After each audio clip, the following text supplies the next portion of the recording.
تخيل معايا سنة 1888 شركة إيستمان كوداك، شركة في قمة مجدها في عالم التصوير الفوتوغرافي التقليدي. في الوقت ده كانوا ملوك الفيلم والبكر، وكان عندهم مهندس اسمه ستيفن ساسون. المهندس ده اخترع وقتها أول كاميرا رقمية في التاريخ، وعرض الفكرة على الشركة، ولكن الإدارة في كوداك وقتها بصت للاختراع ده باستخفاف.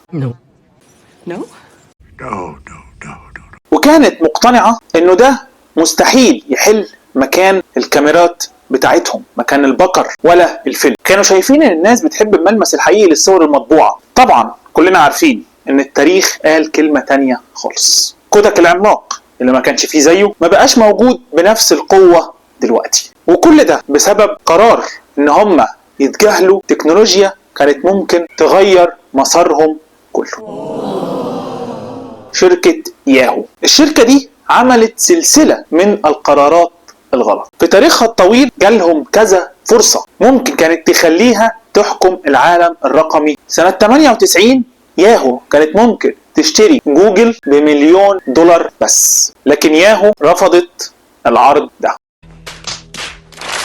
بعدها بكام سنة جوجل راحت لهم وقالت لهم اشتروني ب5 مليار دولار، وياهو برضو قالت لا. جات لهم فرصة انهم يشتروا فيسبوك ب1 وشوية وبرضو قالوا لا. مايكروسوفت عرضت تشتريها مقابل 46 مليار دولار وبرضو قالوا لا. في الوقت ده كان قدامهم يشتروا نتفليكس، لكن هم راحوا اشتروا شركة تانية، والشركة دي بعد شوية خسرت. ياهو اتباعت في الاخر ب4.8 مليار دولار فقط.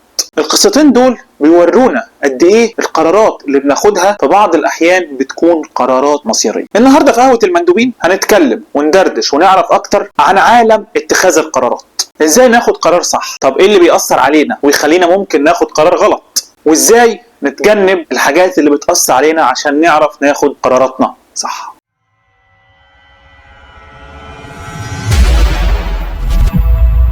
اهلا وسهلا بكم، معاكم ريمون ابراهام وحلقة جديدة من قهوة المندوب. هات كوباية الشاي او كوباية القهوة بتاعتك ويلا بينا ندردش. بالبلدي كده يعني ايه اتخاذ القرارات؟ ببساطة هو الاختيار بين بدائل او حلول مختلفة ومتنوعة. احنا كل يوم بناخد قرارات في حياتنا، هناكل ايه، هنروح فين، هنخرج مع مين. في علم النفس موضوع القرارات ده اكبر شوية، ان اتخاذ القرارات ده عملية معرفية بتعتمد على طريقة تفكيرنا، قيمنا، معتقداتنا، وحتى مشاعرنا. وانه القرار ممكن يكون عقلاني يعني مبني على المنطق والعقل والمعلومات، او غير عقلاني يعني متأثر بالاهواء او بالميول او بالمشاعر. وده ياخدنا لنقطة مهمة، امتى قراري يكون مبني على المشاعر او الحدس بيسموه، وامتى ابنيه على المعلومات والمنطق. الحدس او المشاعر بتحس ان هو حاجة طالعة من جواك، تبقى سريعة، بيقول لك تعمل ايه من غير ما تفكر كتير، وده غالبا بيكون ناتج عن خبراتك اللي فاتت. اما القرارات المنطقية او العقلانية دي بتحتاج معلومات، نبدأ نحلل، نقارن بين بدائل مختلفة، وبناخد قرارنا بناء على المنطق. وده طبعا بيكون مهم جدا في القرارات المصيرية او القرارات الكبيرة اللي هتأثر علينا في حياتنا. طب ايه العلاقة بين حل المشكلات، الحلقة اللي اتكلمنا عليها ممكن ترجع تشوفها، وبين اتخاذ القرارات؟ ببساطة اتخاذ القرارات هو جزء اساسي من حل المشكلات.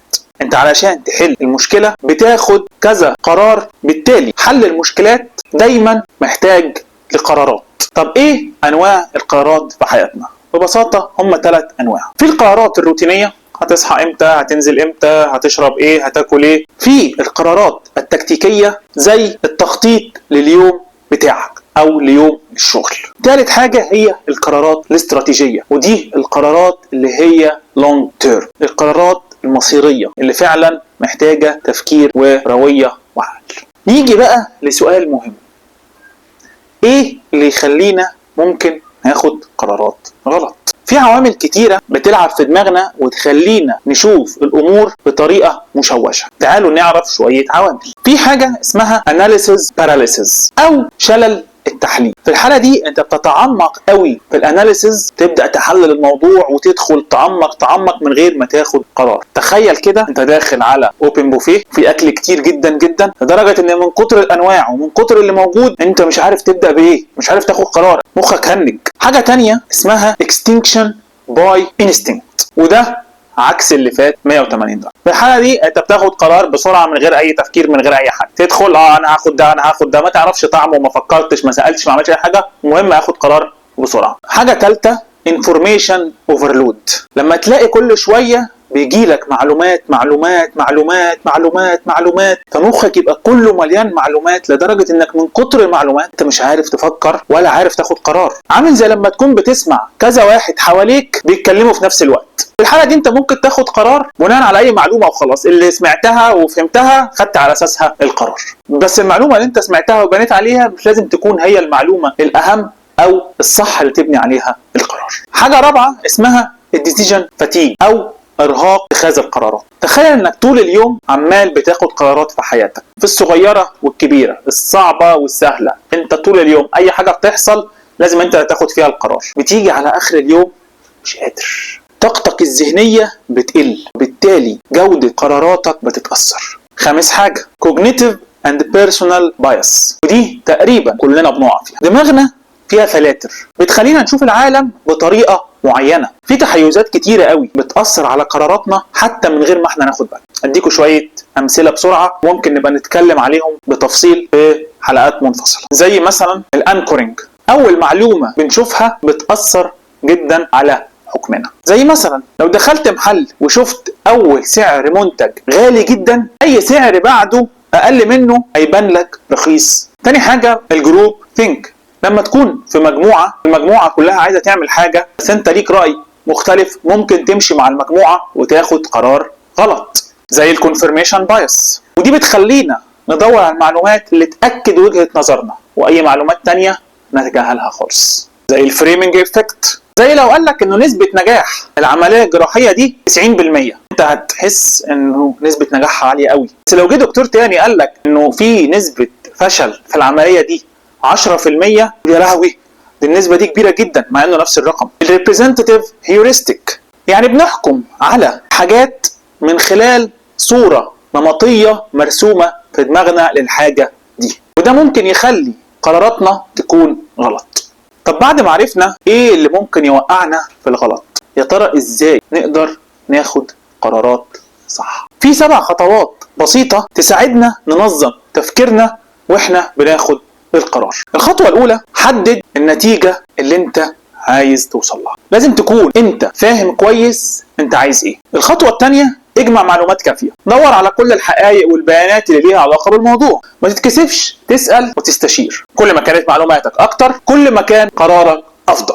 الخطوه الثالثه، فكر في كل البدائل الممكنه، ما تقفش عند اول واحد يجي في بالك، حاول تفكر في اكتر من بديل. ممكن يكون في حلول وبدائل لسه ما جاتش في بالك، فما تسيبش دماغك لاول فكره، فكر مرة 2 3، اقعد تعمق وطلع افكار كتيرة. الخطوة الرابعة، قيم كل البدائل، شوف ايه مميزات وعيوب كل واحد، ايه النتائج اللي ممكن تطلع، ايه المخاطر اللي ممكن تنتج عن القرار ده. الخطوة الخامسة، اختار انسب قرار، بناء على تقييمك شوف القرار الافضل اللي هيؤدي لافضل النتائج واقل الخسائر. الخطوة السادسة، نفذ القرار، انت مستني ايه؟ نفذه، ما تخافش تاخد خطوة.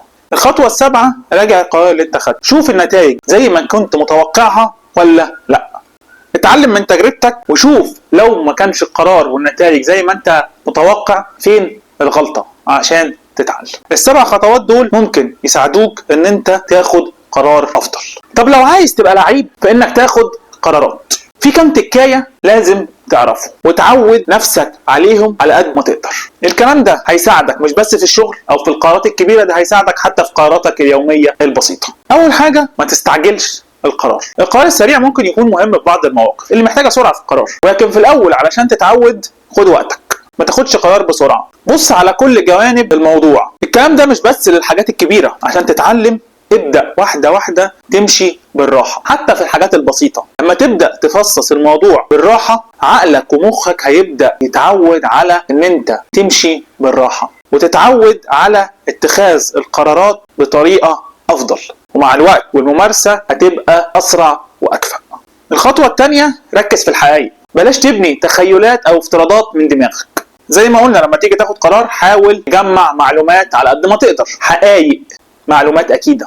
خد خطوة لورا، فكر هل انا فعلا المعلومات اللي عندي دي معلومات حقيقية، معلومات صح؟ هل هي مرتبطة بالموضوع ولا انا ماشي ورا فكرة في دماغي وهي اللي انا باني عليها القرار؟ لما بتركز على الحقائق بتقدر تاخد قرار عقلاني اكتر، وبتعرف ايه التحيزات اللي ممكن تكون بتلعب في دماغك ومأثرة على قرارك. ثالث نصيحة، ما تتكسفش، تسأل وتستشير. في قرارات ممكن تاخدها لوحدك، بس في قرارات تانية محتاجة تسمع رأي خبرة، رأي حد عدى في حاجة شبهها قبل كده. في الآخر انت اللي هتاخد القرار وانت اللي هتتحمل نتيجته سواء حلوة او وحشة، ولكن لما تسأل انت بتقلل ريسك انه القرار يطلع غلط او مش احسن حاجة. رابع حاجة واخر حاجة، راجع قراراتك القديمة اللي خدتها. بالمناسبة حاول تراجع كل قرار خدته زي ما قلنا قبل كده عموما، بس وانت بتاخد اي قرار راجع القرارات القديمة اللي خدتها، شوف ايه اللي كان غلط، ايه اللي كان صح، ايه اللي اتعلمته، ايه اللي اقدر اعيده تاني، ايه اللي بلاش اعمله اصلا. مع الوقت هتبقى افضل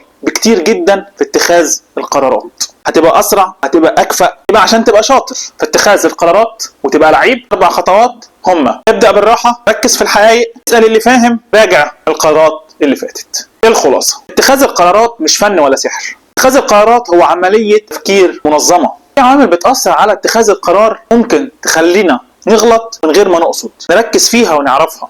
مهم ان احنا نكون مركزين في الحقائق. مهم جدا نعرف الخطوات اللي تساعدنا في ان احنا ناخد القرارات صح، وان احنا نمرن عقلنا وطريقة تفكيرنا ازاي نقدر ناخد قراراتنا بطريقة افضل. وعجبك الفيديو اعمل لايك وسبسكرايب علشان يوصل لك كل جديد. ممكن تشير الحلقة مع اصحابك علشان الكل يستفيد. لو تحبوا تعرفوا اكتر عن الموضوع ممكن تنزلوا تبصوا بصة على المصادر. شاركوا معانا قرارات مهمة اخدتوها في حياتكم وازاي اثرت عليكم. اكتبوا لنا في التعليقات عن رأيكم والنتائج اللي حققتوها، وتحبوا تسمعوا ايه في المرات اللي جاية. شكرا.